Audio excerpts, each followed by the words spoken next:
Let's get more on this now with Luigi Daniele, who's an associate professor in international humanitarian and criminal law at the University of Molise. He joins us from Naples in Italy. Really good to have you back with us, Luigi. We can see there the live pictures on board. Some of the vessels are part of this flotilla. They have entered what organisers have called a high-risk zone where, during previous attempts, Israeli forces have intercepted those boats. How worried are you for the safety of the people who are a part of this flotilla? Thanks for having me and for the question. I'm extremely worried for the basic rights and the life of the members of the crews, because the same machine that has been manufacturing consent for the genocide of Palestinians is now smearing the flotilla as founded or connected or being part of the Palestinian armed groups. This is the same strategy that Israel has used when it decided to exterminate journalists, medics, medical workers, everyone in Gaza. And they have done so by sharing so-called intelligence, allegedly linking the Sumud Flotilla to Hamas, by sharing pictures, exchanging the famous British socialist George Galloway for Hamas leader. So I would say that this should concern us additionally, because not only these are manifest lies, but they follow the same script that has preceded unlawful and criminal targeted killings of civilians previously. Luigi, we know the UN Special Rapporteur for the occupied Palestinian territories, Francesca Albanese, has urged the Israeli officials to ensure that this flotilla reaches Gaza unimpeded. How confident are you that the Israelis will heed her call, especially because we know the whole world is watching this flotilla as it makes its way to Gaza?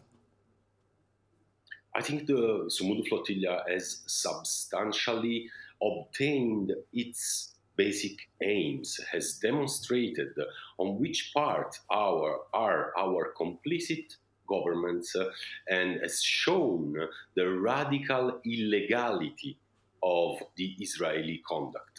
There is nothing lawful in the Israeli naval blockade. Let me remind to our audience that the International Court of Justice, lastly, has intimated to Israel to remove any impediment to the entry of humanitarian aid, and even the ad hoc judge nominated by Israel at the ICJ for the case has voted in favor of these provisional measures. This gives us the idea of the radical illegality of the naval blockade and the absolutely disproportionate and unlawful impact on Gaza civilians. So I think that there is a concrete risk that they won't reach the shores of Gaza, but that's not the end of it. As it happened with the first single boat that has been followed by the entirety of this flotilla, more boats could begin the same journey tomorrow, joined by unions, by NGOs, but all that are mobilizing in favor of this humanitarian mission. So I think we should continue to keep our attention high to protect the members of the crew from unlawful violence. So you say under international humanitarian law, this long-standing naval blockade of Gaza that Israel has imposed is considered illegal. Would it be fair to say then that international law would essentially be protecting this flotilla and those members who are a part of it? 100%. It has been already decided by the same International Court of Justice that the entirety of the Israeli military and civilian presence in the occupied Palestinian territory is unlawful. But there are additional reasons to conclude that the naval blockade is unlawful.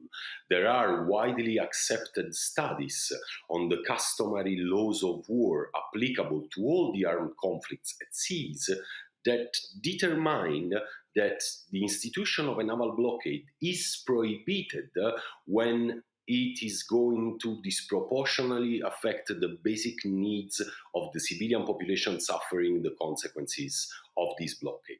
That's surely the case of the Israeli naval blockade that has become one of the tools of genocidal starvation of the civilian population of Gaza, of infliction of conditions of life calculated to bring about the destruction of a substantial part of the Palestinian national group in Gaza.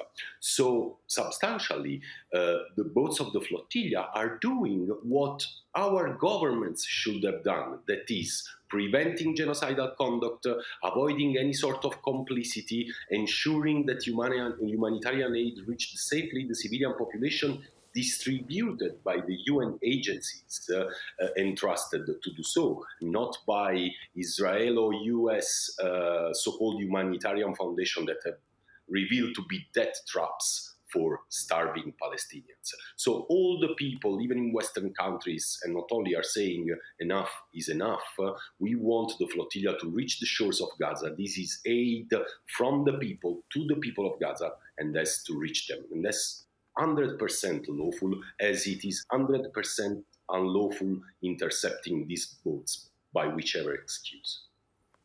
Okay, Luigi Daniele, we'll have to leave it there, but it's great to get your analysis as always. Thank you. And